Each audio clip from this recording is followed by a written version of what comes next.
Ce lycée accueille donc un certain nombre de formations professionnelles, travail manuel, en apprentissage ou en mode scolaire complet. Et là, vous vous trouvez dans l'atelier bois, donc qui est divisé en deux secteurs. Un atelier dédié par moitié à la construction navale bois et l'autre moitié à la construction ossature bois, un mélange de menuiserie et de charpente traditionnelle. Alors pour vous présenter le secteur, il est divisé en deux parties. On a la partie établie qui va être vraiment dédiée au CAP, c'est-à-dire qu'on accueille des CAP en scolaire, donc ils vont être là pendant 2 ans. Donc on leur apprend le travail de la matière, le travail évidemment théorique, technique nécessaire.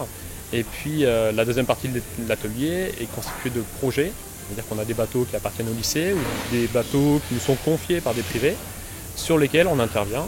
Voilà, ça remplace les exercices classiques qui partent à la poubelle. Le tout, c'est de créer un contenu qui soit vraiment intéressant pour les jeunes.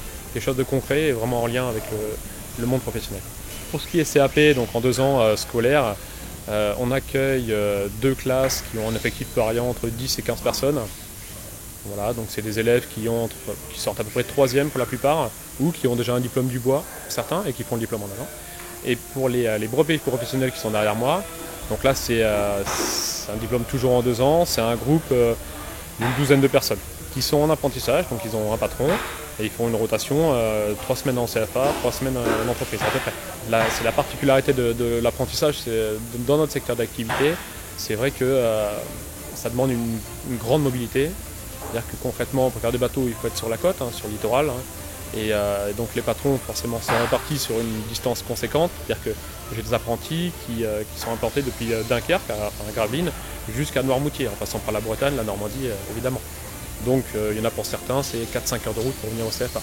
Donc voilà, mais c'est la contrepartie de notre métier. Et puis derrière, c'est ce qui fait que le métier de charpentier de marine vous permet de trouver vraiment du boulot de façon internationale, on va dire. Donc c'est vrai que la particularité des métiers du bois, une fois qu'on a la maîtrise du matériau bois, cette maîtrise elle amène quoi? Elle amène soit un premier choix, on décide de se spécialiser, donc charpente navale, charpente traditionnelle, mais derrière on a quand même cette possibilité, une fois qu'on maîtrise le matériau, de bifurquer par le biais de passerelles plus ou moins officielles, que ce soit un charpentier de marine qui en été va faire des bateaux et qui en hiver va travailler sur l'ossature bois. Voilà, la maîtrise du matériau est là, donc après on choisit en fait. On a possibilité de changer.